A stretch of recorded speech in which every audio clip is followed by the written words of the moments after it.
नमस्कार साथियों। ये यूपी स्पेशल से संबंधित 8वां वीडियो है। आप जानते होंगे कि एक वीडियो सीरीज़ बना रहे हैं जिसमें उत्तर प्रदेश में जितने भी इंफ्रास्ट्रक्चर डेवलपमेंट या इकोनॉमिकल डेवलपमेंट या पॉलिटिकल चेंजेस जो होते हैं उसके बारे में इस वीडियो सीरीज़ में चर्चा करते हैं। तो आज का जो वीडियो है वो यूपी गवर्नमेंट और इंडियन गवर्नमेंट भारत सरकार ने मिल करके एक MOU यानी कि मेमोरेंडम ऑफ अंडरस्टैंडिंग पर हस्ताक्षर किए हैं, एक समझौता ज्ञापन पर हस्ताक्षर किए हैं, या कहें कि कैबिनेट का उस पर मुहर हो गया है कि उसका प्रोजेक्ट किस प्रकार से आगे बढ़ाया जाएगा। तो थोड़ा सा RRTS जो प्रोजेक्ट जिसके संबंध में MOU साइन किया गया है, तो RRTS क्या है, ये इसका प्रोजेक्ट क्या है, इससे क्या लाभ होंगे, इसके बारे में चर्चा करेंगे। और ये यूपी से संबंधित है पूरी तरीके से। यूपी के कह सकते हैं इंफ्रास्ट्रक्चरल डेवलपमेंट या हम कह सकते हैं जो संतुलित विकास है या जो समावेशी विकास है उसके क्षेत्र में ये एक अच्छा प्रोजेक्ट है। RRTS एक प्रकार का रैपिड रेल होता है। RRTS मतलब होता है regional rapid rail transit system, यानी कि एक ऐसा रेल जो बहुत तेज़ी से दौड़ती है। जो आमतौर पर मेट्रो वगैरह होती हैं वो 70, 80, 90 किलोमीटर प्रति घंटा की रफ्तार से वो चलती हैं, लेकिन जो रैपिड रेल होता है वो 100, 120, 150, 160 किलोमीटर प्रति घंटे की रफ्तार से भी चलती हैं। यानी कि मेट्रो से मोटी मोटा 1.5 गुना से 2 गुना ज़्यादा रफ्तार से ये दौड़ती हैं। यानी कि ज़्यादा दूरी अगर तय करनी है तो कम समय में इसका प्रयोग करके किया जा सकता है।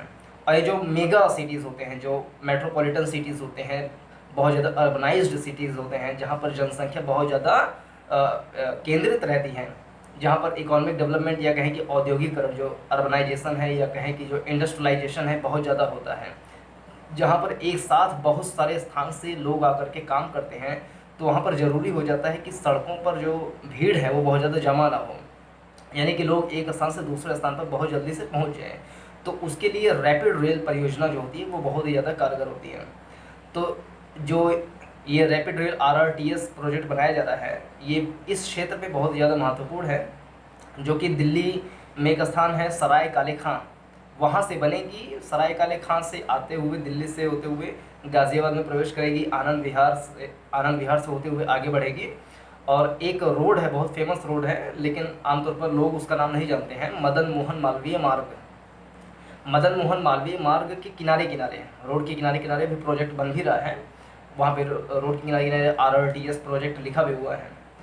तो मदन मोहन मालवीय मार्ग के किनारे किनारे गाज़ियाबाद सेक्टर 15, 16, सेक्टर 8 तक, फिर साहिबाबाद मंडी जो है, साहिबाबाद स्टेशन, वहाँ तक ये जाएगी। फिर साहिबाबाद स्टेशन से टर्न लेगी और कुछ दूर जो मेट्रो रेल है उसके साथ दौड़ेगी। उसके बाद वो कह सकते हैं मोदी नगर, एक स्थान है गाज़ियाबाद में मोदी नगर, जहाँ पे गंगा कैनाल भी बहती है।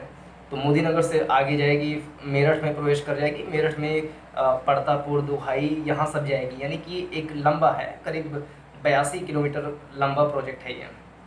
इसमें लागत भी लंबा चौड़ा आ रहा है, करीब 30,25,000 करोड़ रुपए का इसमें लागत है, जिसमें केंद्र सरकार और दिल्ली की सरकार और उत्तर प्रदेश सरकार मिलकर के इसमें काम करेंगे। इसमें एक प्रमुख संस्था जो इसका सेंट्रल भूमिका निभा रही है उसका नाम है NCRTC, यानी कि national capital region transport corporation कह सकते हैं, या राष्ट्रीय राजधानी क्षेत्र परिवहन निगम। वो इसमें केंद्रीय भूमिका निभा रही है। राष्ट्रीय राजधानी क्षेत्र परिवहन निगम का मुख्य काम ये है कि जो RRTS यानी कि rapid rail regional rapid rail transit system जो होता है इसके प्रोजेक्ट्स बनाना और उसको कह सकते हैं एग्जीक्यूट करवाना, ये इसका मुख्य काम होता है। जो भी NCR के जो प्रोजेक्ट होते हैं, जो मेगा प्रोजेक्ट होते हैं या फिर रैपिड रेल से संबंधित जो प्रोजेक्ट होंगे वो NCRTC बनाएगी। NCR को थोड़ा समझ लें, NCR क्या होता है। NCR मतलब नेशनल कैपिटल रीजन, यानी कि राष्ट्रीय राजधानी क्षेत्र, अर्थात जो राष्ट्रीय राजधानी दिल्ली है उसके आसपास के कुछ हिस्से जिसको मिला करके सामूहिक रूप से NCR कहा जाता है। NCR बनाने का मुख्य उद्देश्य यही था कि जो राष्ट्रीय राजधानी दिल्ली है उसके आसपास के जो क्षेत्र हैं वो एक प्रकार से डेवलप रहे, यानी कि सन नगर एक वर्ड होता है ज्योग्राफी में, सन नगर। सन नगर मतलब कि एक सिटी से, एक बहुत डेवलप सिटी से दूसरे सिटी में अगर हम प्रवेश कर रहे हैं तो हमें ये आभास ना हो कि हम डेवलप सिटी से एक अनडेवलप सिटी में चले गए हैं।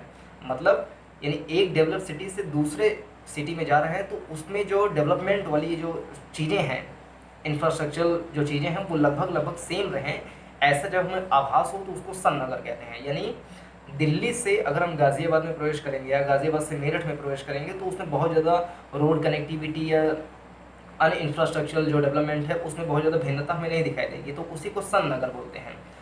इसका मतलब ये कि एनसीआर का जो दिल्ली सेंट्रल पॉइंट है उसके आसपास के कुछ ऐसे क्षेत्र जो एक तरीके से हम सन नगर कह सकते हैं, जहाँ पर इकोनॉमिकल संकेंद्रण बहुत ज़्यादा मात्रा में होता है, जनसंख्या बहुत ज़्यादा मात्रा में निवास करती है।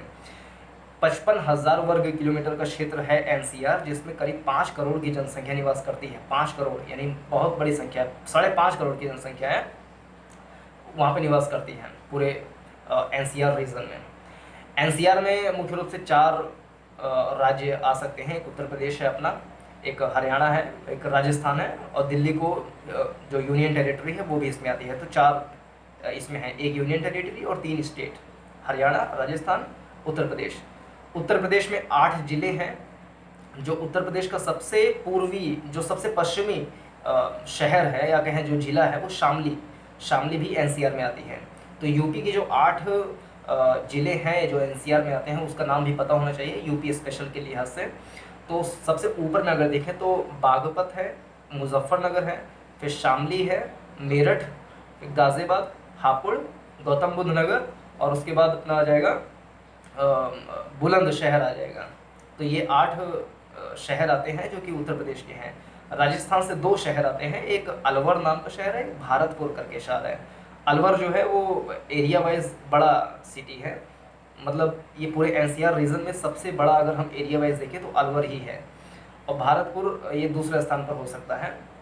हरियाणा में करीब 14 ज़िले ऐसे हैं जो एनसीआर में आते हैं। 14 ज़िलों में जैसे एक नूह NUH करके एक ज़िला है, एक फरीदाबाद है जहाँ पर विकास दुबे वाला प्रकरण चला था कुछ समय के लिए, एक सोनीपत है, पानीपत है, रेवाड़ी है। रेवाड़ी वही जहाँ पर सुल्तान मूवी का फिल्माया गया था, सुल्तान मूवी का जो स्थान था फिल्माया गया था वो रेवाड़ी डिस्ट्रिक्ट था हरियाणा का।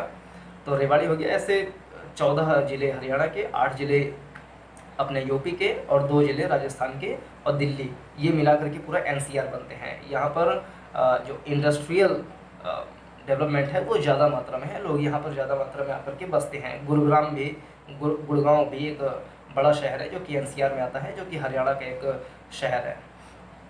तो RRTS जो है इन सारे जो एनसीआर वाले रीजन हैं इनके लिए बहुत ज़्यादा फ़ायदेमंद होगा, क्योंकि बहुत सारे लोग ऐसे होते हैं जो मेरठ से यहाँ पर दिल्ली या दिल्ली से मेरठ या गाज़ियाबाद से दिल्ली, यहाँ पे बहुत ज़्यादा उनका आना जाना होता है। और एनसीआर रीजन में ही देखा जाए तो 5 करोड़ की आबादी यहाँ पर रहती है सिर्फ एनसीआर में, जो कि 55,000 वर्ग किलोमीटर में 5,000 की आबादी रह रही है, मतलब कि ज़्यादा जनसंख्या घनत्व है। और यहाँ पे इंडस्ट्री का ज़्यादा रिवोल्यूशन भी है, यानी कि हम कह सकते हैं कि ज़्यादा संकेंद्रण भी है। इसके लिए यह ज़रूरी हो जाता है कि जो सड़कें हैं वो बहुत ज़्यादा भरी भरी ना रहें, यानी कि लोगों का जो द्रुतगामी गति से एक स्थान से दूसरे स्थान पर लोग जा सकें, ये ज़रूरी हो जाता है। तो RRTS इसमें प्रमुख भूमिका निभाएगी। करीब 82 किलोमीटर लंबा ये प्रोजेक्ट है। इसमें दिल्ली से मेरठ या मेरठ से दिल्ली अगर कोई जाना चाहता है, जो अंतिम छोर है, जैसे कि मेरठ का अंतिम छोर जो दुहाई है, और कह सकते हैं जो दिल्ली का जो शुरुआती छोर जो सराय काले खां है, यानी सराय काले खां से दुहाई के बीच में अगर किसी को जाना है, यानी कि 82 किलोमीटर पूरा तय करना है दूरी, तो 165 रुपये का किराया लगेगा, यानी कि हर 1 किलोमीटर पे 2 रुपये का किराया लगेगा, यानी कि एक सस्ता है ये, और द्रुतगामी भी है, यानी कि जल्दी से पहुंच सकेंगे। किसी को मेरठ से दिल्ली या दिल्ली से मेरठ जाना तो 1 घंटे में, 60 मिनट में, 55 से 60 मिनट में वो आराम से पूरा ट्रैवल कर सकता है। तो ये ज़रूरी है और सही है, क्योंकि यहाँ पे ज़्यादा मात्रा में लोग ट्रैवल करते हैं एक शहर से दूसरे शहर में, ख़ास करके जो पूरा एनसीआर वाला रीजन है इसमें बहुत सारे लोग एक स्थान से दूसरे स्थान पे ट्रैवल करते हैं। करीब 100-150 किलोमीटर की यात्रा रोज़ करते हैं, या कहें कि 80 से 100 किलोमीटर की यात्रा रोज़ करते हैं, तो उनके लिए ये सही है। और ये सतत विकास के लिए भी ज़रूरी है, सस्टेनेबल डेवलपमेंट के लिए, क्योंकि जो रैपिड रेल है इसकी चौड़ाई बहुत ज़्यादा नहीं है, मुश्किल से 10 फीट तक होगा, 3 मीटर चौड़ा होगा, और ये तेज़ी से भागेंगे, यानी कि इसमें धुआं ये सब जो होते हैं, जो पेट्रोल डीजल वाली गाड़ियाँ होती हैं निकलती हैं, उससे गंदी गैसें, कार्बन मोनोऑक्साइड वगैरह ये सब निकलती हैं, तो वो चीज़ रैपिड रेल से नहीं निकलेंगी। तो जल्दी जब पहुंचाएगी और उसमें से कोई प्रदूषण भी नहीं निकल रहा है तो वायु प्रदूषण कम भी होगा इससे, क्योंकि एनसीआर रीजन में करोड़ों की संख्या में गाड़ियां हैं, यानी कि जितनी उसकी क्षमता है एनसीआर की गाड़ी को वहन करने की, उससे कहीं ज़्यादा गाड़ियां यहाँ पर चलती हैं। तो उसके लिए अगर रैपिड रेल रहेगा तो ये अच्छा रहेगा, क्योंकि ये वायु प्रदूषित भी नहीं होने देगी और जल्दी जल्दी एक दूसरे स्थान पे जब पहुँचाएगी तो भीड़ का संकेंद्रण भी नहीं होगा, वायु प्रदूषण भी नहीं होगी, लोग एक स्थान से दूसरे स्थान पर जल्दी जल्दी पहुँच भी सकेंगे। तो इस प्रकार से सतत विकास और संतुलित विकास दोनों के लिए, संतुलित विकास इस तरीके से कि मान लीजिए मेरठ में बहुत ज़्यादा इंडस्ट्री नहीं है, दिल्ली के मुकाबले या गाज़ियाबाद के मुकाबले मेरठ में उतनी ज़्यादा इंडस्ट्री नहीं है। अगर मेरठ तक ये प्रोजेक्ट गया है आरआरटीएस वाला, तो वहाँ पर भी इंडस्ट्री लगेंगी, तो दिल्ली वाला भी आदमी सोचेगा कि जाकर के हम मेरठ में काम कर लेते हैं, क्योंकि ये आरआरटीएस प्रोजेक्ट जो है मेरठ तक जा ही रही है, हम 55 मिनट में मेरठ पहुँच जाएंगे और वहाँ पर जाकर के हम काम कर सकते हैं। तो संतुलित विकास के लिए भी ये ज़रूरी है। तो सतत विकास, संतुलित विकास, पर्यावरणीय लिहाज से ये बहुत ही महत्वपूर्ण प्रोजेक्ट हैं जिसके बारे में ये प्रयास जारी है। तो इस वीडियो में मुख्य रूप से यही बताने का प्रयास किया था कि यूपी गवर्नमेंट और भारत सरकार ने मिलकर के MOU पर हस्ताक्षर कर दिए हैं और 30,000 करोड़ रुपए के प्रोजेक्ट ये चल रहा है और 2024 तक, मार्च 2024 तक इसको लॉन्च करने का प्रोग्राम भी है कि मार्च 2024 से चलने भी लगेगा। तो चलने लगेगा तो यहाँ के क्षेत्र के लिए बहुत ज़्यादा फ़ायदेमंद होगा। तो उम्मीद करते हैं ये वीडियो समझ में आई होगी और अच्छी लगी होगी। इस वीडियो को अपने सभी साथियों के साथ शेयर कीजिए और चैनल को सब्सक्राइब कीजिए, ताकि यूपी स्पेशल से संबंधित जितने भी वीडियोस आएँ उसके नोटिफिकेशन आपको मिल सकें। वीडियो को देखने के लिए बहुत बहुत धन्यवाद। नमस्कार, जय हिंद।